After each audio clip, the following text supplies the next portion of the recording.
എടാ അപ്പം നമുക്ക് എന്ത് ചെയ്യാം, ആ ഇക്വേഷൻ ഒന്ന് ബ്രേക്ക് ചെയ്തിട്ട് കുറച്ചും കൂടി ഡീറ്റെയിൽഡ് ആയിട്ട് ഉള്ളോട് പോയിട്ട് തന്നെ പഠിക്കാം. ഓക്കെ, അപ്പം നമുക്ക് സ്റ്റാർട്ടിങ്ങിലുള്ള ടോട്ടൽ മാനുഫാക്ചറിങ് കോസ്റ്റിൻ്റെ ഇക്വേഷൻ ഒന്ന് എഴുതാം. ടോട്ടൽ മാനുഫാക്ചറിങ് കോസ്റ്റിൻ്റെ ഇക്വേഷൻ എന്താ? Direct material used plus direct labour plus manufacturing overhead ചെയ്താൽ നമുക്ക് എന്ത് കിട്ടും? ടോട്ടൽ മാനുഫാക്ചറിങ് കോസ്റ്റ് കിട്ടും അല്ലേ? അപ്പം നമുക്ക് ഫസ്റ്റ് ഐറ്റം തന്നെ എടുക്കാം, ഡയറക്റ്റ് മെറ്റീരിയൽ യൂസ്ഡ്. അപ്പം നിങ്ങളൊരു ഷോപ്പിൽ അല്ലെങ്കിൽ ഒരു ഫാക്ടറിയിൽ വർക്ക് ചെയ്യുകയാണ്. നിങ്ങൾ രാവിലെ പോയി നോക്കുമ്പം അവിടെ എന്തുണ്ട്?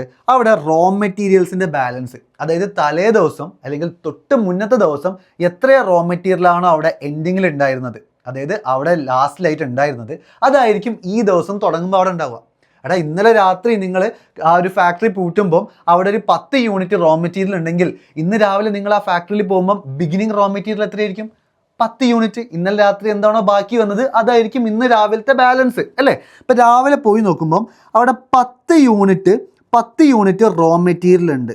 10 യൂണിറ്റ് റോ മെറ്റീരിയൽ ഉണ്ട്. ഇതിൻ്റെ കൂടെ നിങ്ങൾ പുറമേയുള്ള ഷോപ്പിൽ നിന്ന് ഒരു 2 യൂണിറ്റ് റോ മെറ്റീരിയലും കൂടി എന്ത് ചെയ്തു? പർച്ചേസ് ചെയ്തു. 2 യൂണിറ്റ് റോ മെറ്റീരിയലും കൂടി നിങ്ങൾ എന്ത് ചെയ്തു? പർച്ചേസ് ചെയ്തു. Okay, 2 unit. ഇപ്പം നിലവിൽ നിങ്ങളുടെ കൈമിൽ എത്ര യൂണിറ്റ് റോ മെറ്റീരിയൽ ഉണ്ട്? ഇന്ന് തുടക്കം ബാലൻസ്, അതായത് ബിഗിനിങ് റോ മെറ്റീരിയൽ ആയിട്ട് നിങ്ങളുടെ അടുത്ത് 10 യൂണിറ്റും പുറത്തുള്ളൊരു ഷോപ്പിൽ പോയിട്ട് നിങ്ങൾ 2 യൂണിറ്റും കൂടി വാങ്ങി. അപ്പോൾ ടോട്ടൽ നിങ്ങളുടെ കൈമിൽ എത്ര യൂണിറ്റ് റോ മെറ്റീരിയൽ ഉണ്ട്? 12 യൂണിറ്റ് റോ മെറ്റീരിയൽ ഉണ്ട് അല്ലേ? 12 യൂണിറ്റ് റോ മെറ്റീരിയൽ ഉണ്ട്. ഇനി ഫാക്ടറി അടയ്ക്കാൻ നേരത്ത് രാത്രി നിങ്ങൾ പോയി നോക്കുമ്പം സ്റ്റോർ റൂമിൽ ആകെ 3 യൂണിറ്റ് റോ മെറ്റീരിയലേ ഉള്ളൂ. സ്റ്റോർ റൂമിൽ നിങ്ങൾ പോയി നോക്കുമ്പം ആകെ 3 യൂണിറ്റ് റോ മെറ്റീരിയലേ ഉള്ളൂ. അതിനർത്ഥം എന്താ? നിങ്ങളുടെ അടുത്ത് 12 യൂണിറ്റ് റോ മെറ്റീരിയൽ ഉണ്ടായിരുന്നല്ലോ. Then end of the day നിങ്ങൾ നോക്കുമ്പോൾ, രാത്രി നോക്കുമ്പോൾ അതെങ്ങനെ 3 യൂണിറ്റ് ആയി? അപ്പോൾ ബാക്കിയുള്ള 9 യൂണിറ്റ് എവിടെ പോയി? ബാക്കിയുള്ള 9 യൂണിറ്റ് എവിടെ പോയി? ആ 9 യൂണിറ്റ് നിങ്ങൾ പ്രൊഡക്ഷനിലേക്ക് എടുത്തു എന്നാണ് അസ്യൂം ചെയ്യുന്നത്. ബാക്കിയുള്ള 9 യൂണിറ്റ് നിങ്ങൾ പ്രൊഡക്ഷനിലേക്ക് യൂസ് ചെയ്തു. എല്ലാത്തിൻ്റെയും യൂസിലിടാ. ഇപ്പോൾ ഒരു എക്സാമ്പിൾ പറയുന്നുണ്ടെങ്കിൽ നിങ്ങളുടെ അടുത്തൊരു 10 ടോഫീസ് ഉണ്ടായിരുന്നു. 10 ടോഫി ഉണ്ടായിരുന്നു. ഓക്കെ, അതിൻ്റെ കൂടെ ഒരു 2 ടോഫിയും കൂടി നിങ്ങൾ കടയിൽ നിന്ന് മേടിച്ചു. അപ്പോൾ 12 ടോഫിയായി. ഓക്കെ, 12 ടോഫിയായി. ആൻഡ് നിങ്ങൾ എൻഡ് ഓഫ് ദി ഡേ, അതായത് ഉറങ്ങാൻ പോകുന്നതിൻ്റെ മുന്നേ ജസ്റ്റ് ബാഗിൽ നോക്കുമ്പം അതിലാകെ ഒരു 8 ടോഫി മാത്രമേ ബാക്കിയുള്ളൂ. നിങ്ങൾ ആദ്യം 10 ടോഫി നിങ്ങളുടെ അടുത്തുണ്ടായിരുന്നു, 2 കൂടി നിങ്ങൾ കടയിൽ നിന്ന് മേടിച്ചു. അതിനെ ടോട്ടൽ 12 ടോഫീസ് നിങ്ങളുടെ കൈമിലുണ്ടായിരുന്നു. നിങ്ങൾ കിടക്കാൻ പോകുന്നതിൻ്റെ മുന്നേ ജസ്റ്റ് ഒന്ന് ബാഗ് തുറന്നു നോക്കിയപ്പം അതിൻ്റെ അകത്ത് 8 ടോഫീസേ ഉള്ളൂ. അതിൻ്റെ അർത്ഥം എന്താ? ബാക്കിയുള്ള 4 ടോഫീസ് അവിടെ പോയി. ആ 4 ടോഫീസ് നിങ്ങൾ കഴിച്ചു എന്നല്ലേ അതിൻ്റെ അർത്ഥം അല്ലേ? അതിൻ്റെ യൂസാണ്. നിങ്ങൾ ടോഫീസ് എന്താ ചെയ്യുക? യൂസ് ചെയ്യുക. ഇതേപോലെ, അല്ലെങ്കിൽ കഴിക്കുകയാണ് ചെയ്യുക അല്ലേ? ടോഫീസ് എന്തിനാ വേണ്ടിയിട്ടാ? നിങ്ങൾക്ക് കഴിക്കാൻ വേണ്ടിയിട്ടാ. ഇതേപോലെ റോ മെറ്റീരിയൽ എന്തിനു വേണ്ടിയിട്ടാണ് യൂസ് ചെയ്യുന്നത്? പ്രൊഡക്ഷനിലേക്ക് ഉപയോഗിക്കാൻ വേണ്ടിയിട്ടാ. ടോഫീസ് കഴിച്ചതുപോലെ നിങ്ങൾ റോ മെറ്റീരിയൽ പ്രൊഡക്ഷനിലേക്ക് ഉപയോഗിച്ചു. ഓക്കെ, അപ്പോൾ ബാക്കി വന്ന ബാലൻസ് എന്താണ്? നിങ്ങൾ പ്രൊഡക്ഷനിലേക്ക് ഉപയോഗിച്ചു. അതായത് നിങ്ങളുടെ അടുത്ത് ടോട്ടൽ എത്ര യൂണിറ്റ് റോ മെറ്റീരിയൽ ഉണ്ടായിരുന്നു? 12 യൂണിറ്റ് റോ മെറ്റീരിയൽ ഉണ്ടായിരുന്നു. ഈ ദിവസം കഴിയുമ്പോൾ അത് 3 യൂണിറ്റ് മാത്രമേ ഉള്ളൂ. അതിൻ്റെ അർത്ഥം എന്താ? ബാക്കി 9 യൂണിറ്റും നിങ്ങൾ പ്രൊഡക്ഷനിലേക്ക് ഉപയോഗിച്ചു. അപ്പം എങ്ങനെയാണ് റോ മെറ്റീരിയൽ യൂസ്ഡ് കണ്ടുപിടിക്കുക മനസ്സിലായല്ലോ? റോ മെറ്റീരിയൽ യൂസ്ഡ് എങ്ങനെ കണ്ടുപിടിക്കുക? Beginning raw material plus purchase minus ending raw material. Beginning raw material, തുടക്കത്തിൽ ഉണ്ടായിരുന്ന റോ മെറ്റീരിയൽ 10 പ്ലസ് എന്താണ്? പ്ലസ് പർച്ചേസ് ചെയ്തതും കൂടി ചേർത്തപ്പം 12 ആയി, മൈനസ് എൻഡിങ്ങിലുള്ള 3. അപ്പം നമുക്ക് എത്ര കിട്ടി? Raw materials used. പ്രൊഡക്ഷനിലേക്ക് എത്ര റോ മെറ്റീരിയൽസ് ഉപയോഗിച്ചു എന്ന് നമുക്ക് കിട്ടി. ക്ലിയർ ആണോ? അപ്പം ഈ ഒരു പാർട്ടി ക്ലിയർ ആയല്ലോ. ഇനി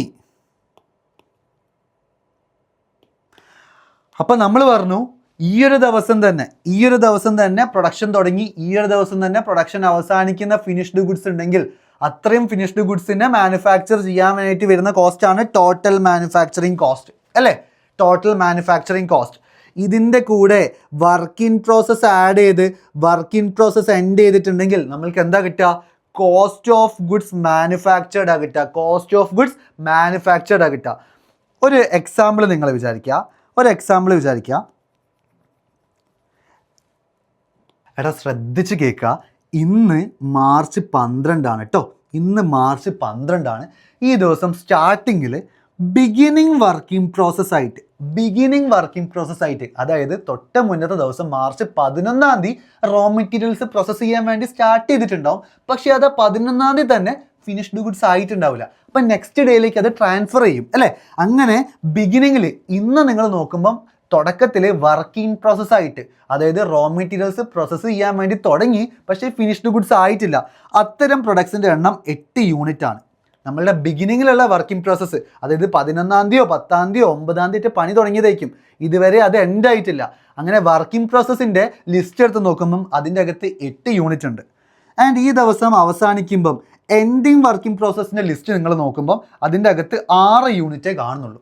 ഇതിൻ്റെ അർത്ഥം എന്താ? ബിഗിനിങ്ങിൽ വർക്കിംഗ് പ്രോസസ്സ് 8 യൂണിറ്റ് ഉണ്ടായിരുന്നു, ആൻഡ് എൻഡിങ്ങിലായപ്പോൾ വർക്കിംഗ് പ്രോസസ്സ് 6 യൂണിറ്റേ ഉള്ളൂ. അപ്പോൾ ബാക്കി 2 യൂണിറ്റ് എവിടെ പോയി? ബാക്കി 2 യൂണിറ്റും ഫിനിഷ്ഡ് ഗുഡ്സ് ആയിട്ട് കൺവേർട്ട് ആയി കഴിഞ്ഞു അല്ലേ. റോ മെറ്റീരിയൽ പ്രോസസ്സ് ചെയ്യാൻ തുടങ്ങി, ഫിനിഷ്ഡ് ഗുഡ്സ് ആയിട്ടില്ല. പ്രോസസ്സ് ചെയ്യാൻ വേണ്ടി സ്റ്റാർട്ട് ചെയ്ത് ഫിനിഷ്ഡ് ഗുഡ്സ് ആയിട്ടില്ല. അത്തരം പ്രൊഡക്ട്സിനെ നമ്മൾ എന്ത് പറയുക? വർക്കിംഗ് പ്രോസസ്സ് എന്ന് പറയാം. ഓക്കെ, അങ്ങനെ തുടക്കത്തിൽ നമുക്ക് 8 യൂണിറ്റ് വർക്കിംഗ് പ്രോസസ്സിൽ ഉണ്ടായിരുന്നു, എൻഡിങ്ങിൽ 6 യൂണിറ്റേ ഉള്ളൂ. അതിൻ്റെ അർത്ഥം എന്താ? ബാക്കി 2 യൂണിറ്റും ഫിനിഷ്ഡ് ഗുഡ്സ് ആയി മാറിക്കഴിഞ്ഞു. അപ്പം ഞാനിവിടെ അത് എഴുതുകയാണ്. ബിഗിനിങ്ങിൽ വർക്കിംഗ് പ്രോസസ്സ് ബിഗിനിങ്ങിൽ 8 യൂണിറ്റ് ഉണ്ടായിരുന്നു, വർക്കിംഗ് പ്രോസസ്സിൽ എൻഡിങ്ങിൽ 6 യൂണിറ്റേ ഉള്ളൂ. അപ്പം നിങ്ങൾ 8 ആഡ് ചെയ്തു, 6 അതിൽ നിന്ന് കുറച്ചാൽ ബാക്കി എത്ര വരും?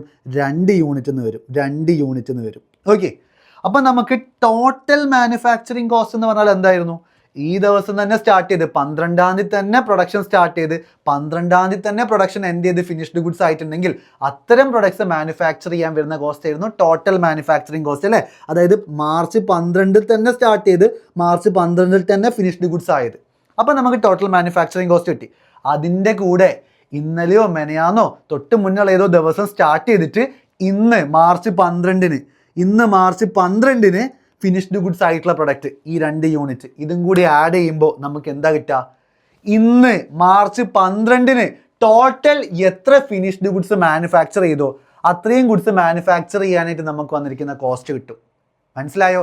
12-ൽ തന്നെ തുടങ്ങി 12-ൽ തന്നെ പ്രൊഡക്ഷൻ അവസാനിച്ച് ഫിനിഷ്ഡ് ഗുഡ്സ് ആയതും, ഏതോ ദിവസം തൊട്ട് മുന്നുള്ള ഏതോ ദിവസം പ്രൊഡക്ഷൻ തുടങ്ങി 12-ൽ എന്തായി ഫിനിഷ്ഡ് ഗുഡ്സ് ആയിട്ടുള്ള പ്രൊഡക്റ്റും, ഇത് രണ്ടും കൂടി ആഡ് ചെയ്യുമ്പോൾ നമുക്ക് എന്ത് കിട്ടും? ഇന്ന് 12-ാം തീയതി ടോട്ടൽ എത്ര യൂണിറ്റ് ഓഫ് ഫിനിഷ്ഡ് ഗുഡ്സ് ആണ് മാനുഫാക്ചർ ചെയ്തതെന്ന് കിട്ടും. ഇതിൻ്റെ പേരാണ് എന്ത്? Cost of goods manufactured. ഈ ഒരു ദിവസം എത്ര യൂണിറ്റ് ഫിനിഷ്ഡ് ഗുഡ്സ് നമ്മൾ മാനുഫാക്ചർ ചെയ്തു? കിട്ടിയോ? മനസ്സിലായോ? ഓക്കെ, ഇനി ഒന്ന് ആലോചിക്കുക. എടാ ശ്രദ്ധിച്ച് കേൾക്കുക. കോസ്റ്റ് ഓഫ് ഗുഡ്സ് മാനുഫാക്ചേർഡ് എന്ന് പറഞ്ഞാൽ എന്തായിരുന്നു? ഇന്ന് ഈ ഒരു ദിവസം നമ്മൾ പറഞ്ഞ പ്രകാരമാണെങ്കിൽ മാർച്ച് 12-ന് എത്ര യൂണിറ്റ് ഫിനിഷ്ഡ് ഗുഡ്സ് ആണോ നമ്മൾ മാനുഫാക്ചർ ചെയ്തത് അല്ലേ. ഫോർ എക്സാമ്പിൾ പറയുന്നുണ്ടെങ്കിൽ ഇന്ന് നമ്മൾ മാനുഫാക്ചർ ചെയ്തത് 20 യൂണിറ്റ് ഫിനിഷ്ഡ് ഗുഡ്സ് ആണെന്ന് വിചാരിക്കാം. 20 യൂണിറ്റ് ഫിനിഷ്ഡ് ഗുഡ്സ് ആണ് ഇന്ന് നമ്മൾ മാനുഫാക്ചർ ചെയ്തിട്ടുള്ളത്, അല്ലെങ്കിൽ നമ്മുടെ കോസ്റ്റ് ഓഫ് ഗുഡ്സ് മാനുഫാക്ചറിൽ വരുന്നത്. ഓക്കെ, ആൻഡ് നിങ്ങൾ ആലോചിക്കുക, ഇന്ന് രാവിലെ ഞാൻ നോക്കുമ്പം ഏറ്റവും ബിഗിനിങ്ങിലായിട്ട് എൻ്റെ കൈമേൽ എത്ര യൂണിറ്റ് ഫിനിഷ്ഡ് ഗുഡ്സ് ഉണ്ടെന്ന് വെച്ചിട്ടുണ്ടെങ്കിൽ ഒരു 30 യൂണിറ്റ് ഉണ്ട്. 30 യൂണിറ്റ് ഫിനിഷ്ഡ് ഗുഡ്സ് ഉണ്ട്. ഇന്ന് രാവിലെ ഞാൻ നോക്കുമ്പം എൻ്റെ കൈമേൽ 30 യൂണിറ്റ് ഫിനിഷ്ഡ് ഗുഡ്സ് ഉണ്ട്. ഇന്ന് എത്ര ഫിനിഷ്ഡ് ഗുഡ്സ് ഞാൻ ഉണ്ടാക്കി? 20 യൂണിറ്റ് ഫിനിഷ്ഡ് ഗുഡ്സ് ഞാൻ മാനുഫാക്ചർ ചെയ്തു. അങ്ങനെയാണെങ്കിൽ എൻ്റെ കൈമേൽ ടോട്ടൽ എത്ര യൂണിറ്റ് ഫിനിഷ്ഡ് ഗുഡ്സ് ഉണ്ട്? രാവിലെ ഉണ്ടായിരുന്ന 30 യൂണിറ്റ് പ്ലസ് ഇന്ന് ഞാൻ ഉണ്ടാക്കിയിട്ടുള്ള 20 unit, total 50 unit finished goods എന്ത് ചെയ്തിട്ടുണ്ട്? എൻ്റെ കൈമേലുണ്ട്. ടോട്ടൽ 50 യൂണിറ്റ് ഫിനിഷ്ഡ് ഗുഡ്സ് എൻ്റെ കൈമേലുണ്ട്. ആൻഡ് ഇന്ന് എൻഡ് ചെയ്യുന്ന സമയത്ത് എൻഡിങ് ഫിനിഷ്ഡ് ഗുഡ്സിൻ്റെ ലിസ്റ്റ് എടുത്ത് നോക്കുമ്പം എൻഡിങ് ഫിനിഷ്ഡ് ഗുഡ്സിൻ്റെ അകത്ത് എനിക്ക് 30 യൂണിറ്റേ കാണാനായിട്ട് പറ്റുള്ളൂ. ഇന്ന് സ്റ്റാർട്ട് ചെയ്തപ്പോൾ എൻ്റെ കൈമേൽ 30 യൂണിറ്റ് ഉണ്ടായിരുന്നു. ഇന്ന് ഞാൻ 20 യൂണിറ്റ് ഉണ്ടാക്കി. അങ്ങനെ ടോട്ടൽ 50 യൂണിറ്റ് ഫിനിഷ്ഡ് ഗുഡ്സ് എൻ്റെ അടുത്തുണ്ട്. ആൻഡ് ഇന്നത്തെ ദിവസം കഴിയുമ്പോൾ ഞാൻ നോക്കുമ്പം ഫിനിഷ്ഡ് ഗുഡ്സിൻ്റെ ലിസ്റ്റ് എടുത്ത് നോക്കുമ്പോൾ അതിനകത്ത് 30 എണ്ണേ ഉള്ളൂ. ബാക്കി എവിടെ പോയി? ഫിനിഷ്ഡ് ഗുഡ്സ് എന്തിനു വേണ്ടിയിട്ടാണ് ഉപയോഗിക്കുന്നത്? ഫിനിഷ്ഡ് ഗുഡ്സ് നമ്മൾ സെല് ചെയ്യാൻ വേണ്ടിയിട്ടാണ് ഉപയോഗിക്കുന്നത്. അപ്പം നമ്മളിവിടെ എന്താ അസ്യൂം ചെയ്യുന്നത്? ബാക്കിയുള്ള 20 യൂണിറ്റ് ഫിനിഷ്ഡ് ഗുഡ്സും ഞാൻ സെല് ചെയ്തു. ബാക്കിയുള്ള 20 യൂണിറ്റ് ഫിനിഷ്ഡ് ഗുഡ്സും ഞാൻ സെല്ല് ചെയ്തു. ക്ലിയർ ആണോ? അപ്പം നമ്മളുടെ കോസ്റ്റ് ഓഫ് ഗുഡ്സ് മാനുഫാക്ചറിൻ്റെ കൂടെ ബിഗിനിങ് ഫിനിഷ്ഡ് ഗുഡ്സ് ആഡ് ചെയ്ത് എൻഡിങ് ഫിനിഷ്ഡ് ഗുഡ്സ് ലെസ് ചെയ്താൽ നമുക്ക് എന്ത് കിട്ടും? കോസ്റ്റ് ഓഫ് ഗുഡ്സ് സോൾഡ് കിട്ടും. കോസ്റ്റ് ഓഫ് ഗുഡ്സ് സോൾഡ് നമ്മൾ എത്ര യൂണിറ്റ് ഗുഡ്സ് ആണോ സെല് ചെയ്തത്, അത്രയും യൂണിറ്റ് പ്രൊഡ്യൂസ് ചെയ്യാനായിട്ട് നമുക്ക് എത്ര കോസ്റ്റ് വന്നു? ഇവിടെയാണെങ്കിൽ 20 യൂണിറ്റ് ആണ് നമ്മൾ സെല് ചെയ്തത്. ആ 20 യൂണിറ്റ് മാനുഫാക്ചർ ചെയ്യാനായിട്ട് നമുക്ക് എത്ര കോസ്റ്റ് വന്നു എന്നാണ് കണ്ടുപിടിക്കേണ്ടത് അല്ലേ? അതിനാണ് കോസ്റ്റ് ഓഫ് ഗുഡ്സ് സോൾഡ് എന്ന് പറയുക. ഈസി അല്ലേ? ഞാൻ ഇവിടെ യൂണിറ്റിലാണ് ഇട്ടത്. നിങ്ങൾക്ക് അതിൽ ക്വസ്റ്റ്യൻ ചെയ്യുമ്പോൾ കറക്റ്റായിട്ട് അവിടെ കോസ്റ്റ് ആണ് വരിക. ഓക്കെ, യൂണിറ്റ് ആണ് ഞാൻ ഇവിടെ ഇട്ടത് നിങ്ങൾക്ക് കുറച്ചും കൂടി നല്ല രീതിയിൽ മനസ്സിലാവാനായിട്ട്. ക്വസ്റ്റ്യൻ വരുമ്പോൾ അവിടെ എന്താ വരിക? കോസ്റ്റ് ആണ് വരിക. ഒന്നും പഠിക്കാനില്ല. കോസ്റ്റ് ഓഫ് ഗുഡ്സ് മാനുഫാക്ചറിൻ്റെ കൂടെ ബിഗിനിങ് ഫിനിഷ്ഡ് ഗുഡ്സ് ആഡ് ചെയ്യുക, മൈനസ് എൻഡിങ് ഫിനിഷ്ഡ് ഗുഡ്സ് ചെയ്യുക. അപ്പോൾ നമുക്ക് എന്ത് കിട്ടും? എത്ര യൂണിറ്റ് ആണോ നമ്മൾ സെല് ചെയ്തത് അത്രയും യൂണിറ്റ് പ്രൊഡ്യൂസ് ചെയ്യാനായിട്ട് അല്ലെങ്കിൽ മാനുഫാക്ചർ ചെയ്യാനായിട്ട് നമുക്ക് എത്ര കോസ്റ്റ് വന്നെന്ന് കിട്ടും. ക്ലിയർ ആണോ? ഇങ്ങനെയാണ് ഈ ഒരു ഇക്വേഷൻ പഠിക്കേണ്ടത്. കാണാപ്പാട് ഒന്നും പഠിക്കേണ്ട. Direct material plus direct labour plus manufacturing overhead applied is equal to total manufacturing cost. ഇവിടെ ഡയറക്റ്റ് മെറ്റീരിയൽ യൂസ്ഡ് ആണ് എടുക്കേണ്ടത്. ഓക്കെ, ടോട്ടൽ മാനുഫാക്ചറിങ് കോസ്റ്റിൻ്റെ കൂടെ working process beginning minus working process ending ചെയ്തിട്ടുണ്ടെങ്കിൽ നമുക്ക് എന്ത് കിട്ടും? കോസ്റ്റ് ഓഫ് ഗുഡ്സ് മാനുഫാക്ചേർഡ് കിട്ടും. ആ കോസ്റ്റ് ഓഫ് ഗുഡ്സ് മാനുഫാക്ചറിൻ്റെ കൂടെ ബിഗിനിങ് ഫിനിഷ്ഡ് ഗുഡ്സ് ആഡ് ചെയ്ത് എൻഡിങ് ഫിനിഷ്ഡ് ഗുഡ്സ് ലെസ് ചെയ്താൽ നമുക്ക് എന്ത് കിട്ടും? കോസ്റ്റ് ഓഫ് ഗുഡ്സ് സോൾഡ് കിട്ടും. ക്ലിയർ ആണോ? ഞാൻ ഈ പറഞ്ഞ കാര്യങ്ങളൊക്കെ ക്ലിയർ ആണോ? എടാ, നിങ്ങൾക്ക് എന്തെങ്കിലും ഡൗട്ടോ കാര്യങ്ങളോ ഉണ്ടെങ്കിൽ നിങ്ങൾ കമൻറ്റ് ബോക്സിൽ ചോദിച്ചാൽ മതി. അതൊക്കെ ഞാൻ ക്ലിയർ ചെയ്ത് തരാം. ഓക്കെ, അപ്പോൾ നമുക്ക് നെക്സ്റ്റ് ക്ലാസ് കാണാം. ബൈ.